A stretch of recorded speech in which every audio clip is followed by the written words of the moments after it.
Na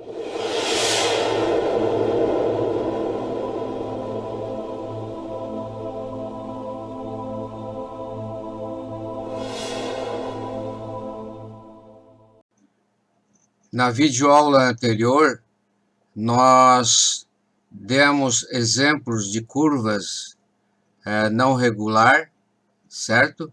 Aquela onde, embora sendo uma curva parametrizada e diferenciável, né?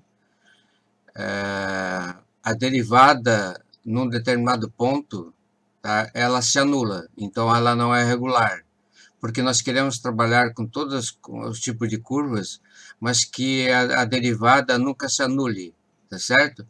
A derivada vai desempenhar um papel muito importante, a derivada da função que descreve a curva, porque ela vai ser tida como o vetor tangente e também como descrevendo a velocidade de uma partícula. Então, no final dessa aula que nós fizemos na aula passada, nós demos dois exemplos bem completos de curvas não regular, né? E com todos os detalhes nós mostramos o porquê que a curva não é regular. E no final da aula, nós colocamos duas curvas do tipo cúspide, que tem esse aspecto aqui, ó. Então, essa aqui é uma curva cúspide, tá? É uma tractriz, o nome dela, tá? Embora todas as curvas cúspide tenham esse aspecto aqui, ó, justamente. Aqui onde a velocidade aqui é zero, ou seja, onde o vetor tangente se anula nesse ponto aqui. Então, aqui não tem um vetor, tá? Eu tenho, se essa curva aqui é uma alfa, né? Alfa, aqui é x de t, seno de t, aqui é y de t, como sendo cosseno de t mais ln da tangente de t sobre 2, para t maior do que zero, porque se eu colocar t igual a zero, tangente de zero dá zero, mas o logaritmo de zero não existe. Se eu colocar t igual a 2π, 2π dividido por 2 dá π, tangente de π é zero, novamente, logaritmo de zero não existe, tá? E aqui em π sobre 2 e menos π sobre 2, entre 0 e vai ter um π sobre 2 aqui, né? A tangente de π sobre 2 não existe, então, portanto, vai para mais infinitos, menos infinitos aqui e tal.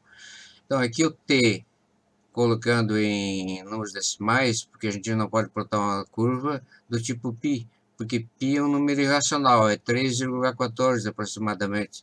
Então, multiplicando por 2 é 6,28. Então, a curva que descreve a trajetória de uma partícula, né, vindo assim, ela para instantaneamente e depois começa a percorrer nesse sentido. Ou começa a percorrer nesse sentido, vai até ali, no ponto de coordenadas 1 e 0, a velocidade ela para, tá, o deslocamento da partícula, e se move nesse sentido para lá, tá? Mas nunca tangencia ou se aproxima do eixo Y aqui. Então, o t para nós aqui é maior do que zero e menor do que 6,28. Tá? Então, essa aí é uma curva que tem essa parametrização aqui, como eu falei aqui, né? E nós queremos obter essa parametrização. Então, olha só, aqui tem uma maneira de representar a curva cúspide, mostrando que com esse ângulo T aqui, ó, né?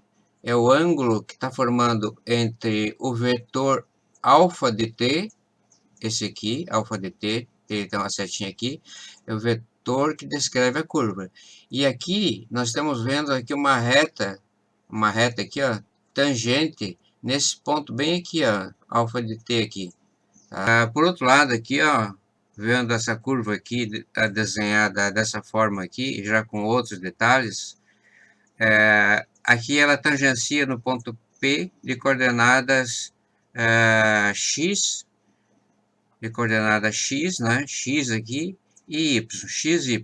Aqui é x, até aqui é x, e daqui até aqui é y, tá? Então, esse aqui é o ponto P de coordenada x, y, tá certo? X de t é x, y de t é y, tá? Aqui no ponto A, tá certo? Tem comprimento c. Por que comprimento C? Porque a característica dessa curva aqui é que, do ponto que ela tangencia a curva, no ponto P aqui no caso, no ponto P, esse segmento de P até o ponto onde a reta do vetor tangente aqui, suporte do vetor tangente contra o eixo Y, tem comprimento C. Então aqui, por exemplo, nesse ponto onde ela tangencia, que a derivada aqui é zero, né? Existe a derivada é zero aqui. Mas esse ponto aqui, ó, tá certo? Onde ela tangenciou aqui, até aqui também é C. Então, todos os pontos, se tiver um outro ponto aqui, tá? E traçar aqui a reta tangente, né? Esse ponto. Do ponto que é tangente até encontrar o eixo Y lá em cima, vai ter comprimento C constante. Então, esse C aqui é uma constante, tá? É a particularidade da curva.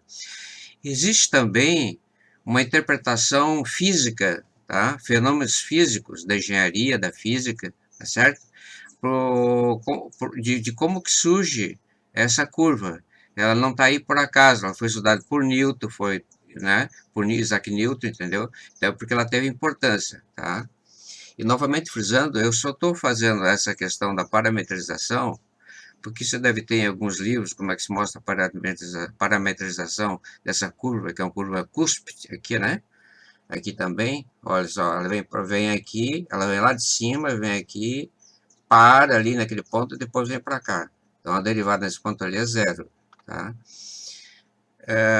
Aqui, novamente, eu estou dizendo que aqui é 1, aqui esse comprimento aqui é 1, e esse comprimento aqui embaixo é 1. Então, de ponto onde ela tangencia a curva, do ponto onde ela tangencia a curva até ali é 1, do ponto onde ela tangencia a curva até ali é 1, e aqui também, do ponto onde tangencia aqui é 1. Então, essa característica, novamente, coloquei do 1 aqui, porque se não for 1, pode ser qualquer medida, tá certo? Portanto, que essa medida aqui, 1, 1, 1, seja uma medida C, que seja constante, tá certo? Então, primeira coisa, para chegar à parametrização da curva, é começar a trabalhar com essas proporções que existem aqui em triângulo retângulo. Isso aqui é um triângulo retângulo, né? U e C. U e C é um triângulo retângulo aqui, ó. Mas essa diferença aqui entre U menos Y, a diferença é 1 menos Y é esse triângulozinho aqui, ó.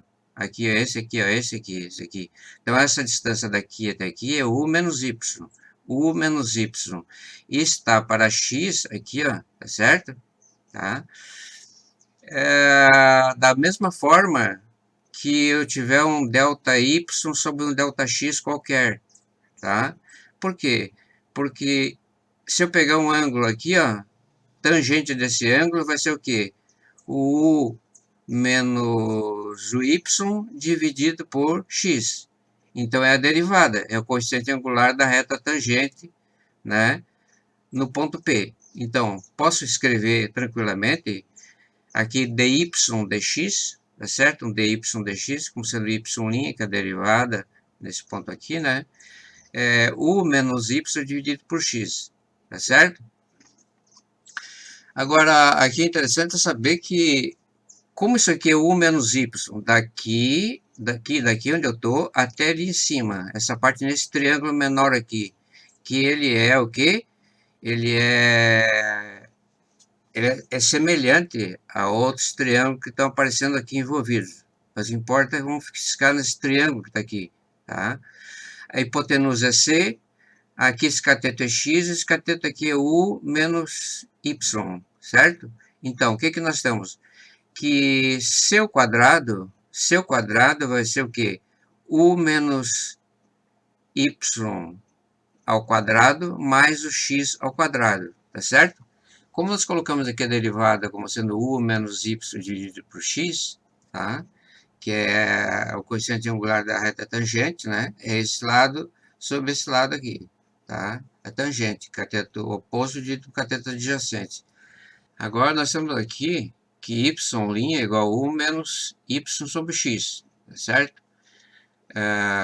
Por outro lado, elevando os dois lados aqui ao quadrado, U menos Y ao quadrado dividido por X ao quadrado é igual a Y' ao quadrado. Então, U menos Y ao quadrado é Y' ao quadrado que multiplica X ao quadrado. Então, isso aqui esse lado aqui é o u menos y ao quadrado, que vai ser igual ao c ao quadrado, passando o x ao quadrado do lado de lá, menos x ao quadrado. Então, eu tenho essa equação aqui, ó, certo? Uma equação diferencial, que isolando o y', né? Que eu posso isolar o y', né? Passando o x ao quadrado aqui para baixo. Como tem quadrado, quadrado aqui, quadrado aqui não importa, numerador é isso aqui eu tenho x ao quadrado. Quando eu tiro a raiz quadrada, para obter o y', aqui fica x aqui embaixo. Então, o y' para mim é o dy sobre dx. Tá? Passando o dx para o lado de lá, eu tenho uma bela de uma equação diferencial, né? Integral agora, né? A equação diferencial já está aqui.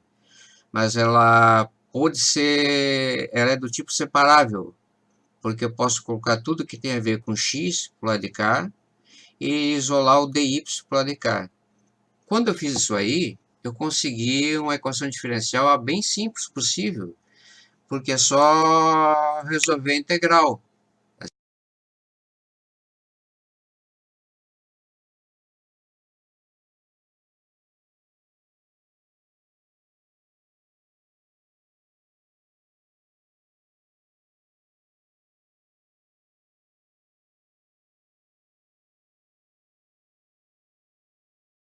Coloquei aqui no GeoGebra, da mesma forma que nós colocamos aquela função original, que dependia de t, logaritmo da tangente de t sobre 2. Então aqui, ó, curva, nossa, secante hiperbólica de θ, que é o x de θ.